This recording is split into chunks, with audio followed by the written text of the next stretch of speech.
Hi, I am Taslina. I am extremely happy to share that I have cleared NPQE exam on November 1st. First of all, thanks to Midventure team, especially Dr. Ando sir and my faculty Nilina ma'am. സാറിൻ്റെ basic ക്ലാസ്സിലൂടെ നല്ലോണം എനിക്ക് basic theory മനസ്സിലാക്കാൻ പറ്റിയത്. അതേപോലെ തന്നെ ma'am ഭയങ്കര സപ്പോർട്ടീവായിരുന്നു throughout studies till exam average type ആയിരുന്നു. മോസ്റ്റ് ഓഫ് ക്വസ്റ്റ്യൻസും ക്ലിനിക്കൽ ബേസ്ഡ് ആയിരുന്നു. 10 to 12 ക്വസ്റ്റ്യൻസ് കാൽക്കുലേഷൻസ് ഉണ്ടായിരുന്നു. ഓൾമോസ്റ്റ് ബേസിക് ഡോസ് കാൽക്കുലേഷൻസ് ആയിരുന്നു. എത്തിക്സ് ആൻഡ് ഫാർമക്കോളജി പോർഷൻസ് ആയിരുന്നു കൂടുതൽ ക്വസ്റ്റ്യൻസ് വന്നത്.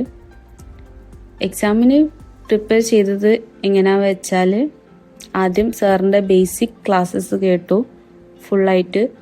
അതിൻ്റെ കൂടെ തന്നെ തിയറി നോട്ട്സ് ഫുള്ളും കവർ ചെയ്തിരുന്നു. അതിനുശേഷം റീസെൻ്റ് ഇമ്പോർട്ടൻസ് ഫയൽസ് എല്ലാം കവർ ചെയ്തു.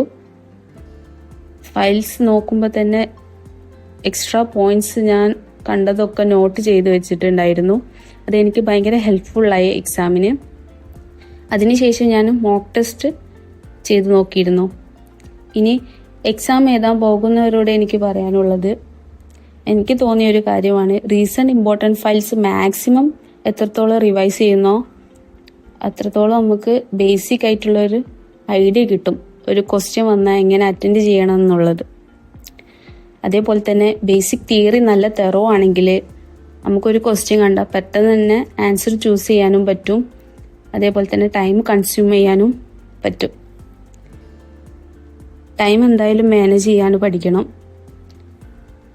പിന്നെ സിനാരിയോ ബേസ്ഡ് ക്വസ്റ്റ്യൻസ് ഒക്കെ ആണെങ്കിൽ 2 to 3 ടൈംസ് മനസ്സിലാക്കി വായിച്ചതിന് ശേഷം മാത്രം ആൻസർ അറ്റൻഡ് ചെയ്യുക. Okay, hope for the best and try well. Thank U.